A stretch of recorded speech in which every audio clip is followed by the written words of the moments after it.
তখন আমরাই দেশকে পরিষ্কার করে হাসু আপাকে ভরে ফেলবো। যেটা আমাদের মেন ডাস্টবিন প্রত্যেক এলাকায় থাকে সেটাকে হাসু আপার রঙে রঞ্জিত করা, তাহলে পরিষ্কার পরিচ্ছন্নতায় দ্বিগুণ অবদান রাখবো। খেলা হবে শামীম ওসমান, খেলা হবে। হারুনের মেয়ের সাথে আমি আমার বন্ধুর বিয়ে দিব। আরে ডিবি হারুন, তুমি কোথায়? ভাত খাবো। আমরা আরেকজনকে চাই, মিস্টার পলক। তারটার উপর স্যাটেলাইটের ছবি থাকবে। এ মামা, বাসায় কি ইন্টারনেট আছে ভালো? না না ভাই, বৃষ্টি পড়েছে স্যাটেলাইটে। স্যাটেলাইটে বৃষ্টি পড়েছে? জি বাবা। এলিয়েন না হামলা দিয়েছিল? আগুন লেগেছিল। ইন্টারনেট কোথায় গিয়েছিল? নানু বাসায়। কোথায়? ইন্ডিয়া? কাকার কাকা স্মার্ট বাংলা।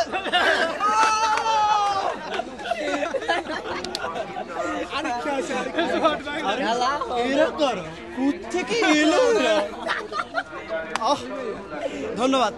ডাস্টবিন সম্পর্কে কি বলবো ভাই, এ তো ভালো কাজ বাংলাদেশ কবে করেছিল? বাংলাদেশ বৈষম্য বিরোধী আন্দোলন, উন্নয়ন উন্নয়ন উন্নয়ন। দেখে মনটা জুড়াই গেল।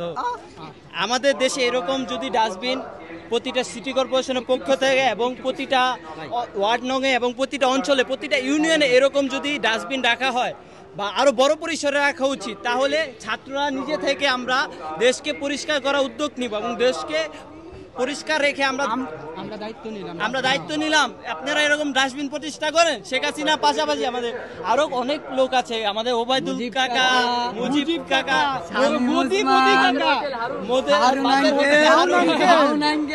তাদের যদি এক একটা করে এক এক ডাস্টবিন এক এক না করে সবগুলোকে একত্র করে দেন, আমরা এত খুশি হয়ে ময়লা দিব, মানুষ দেশে ময়লা খুঁজে পাবে না, এটা আমরা গ্যারান্টি দিচ্ছি। সিটি কর্পোরেশনের উচিত হচ্ছে প্রত্যেক এলাকায় যেটা মেন ডাস্টবিন সেটাকে পক্ষ থেকে জি যেটা আমাদের মেন ডাস্টবিন প্রত্যেক এলাকায় থাকে সেটাকে হাসু আপার রঙে রঞ্জিত করা। তার পাশাপাশি তাহলে আমরা ছাত্ররা সবাই দেশের পরিষ্কার পরিচ্ছন্নতায় দ্বিগুণ অবদান রাখবো এবং দেশকে পরিষ্কার করার দায়িত্ব আমাদের ছাত্রদের হবে। তখন আমরাই দেশকে পরিষ্কার করে হাসু আপাকে ভরে ফেলবো, মানে ডাস্টবিন ভরে দেবো। জি ধন্যবাদ।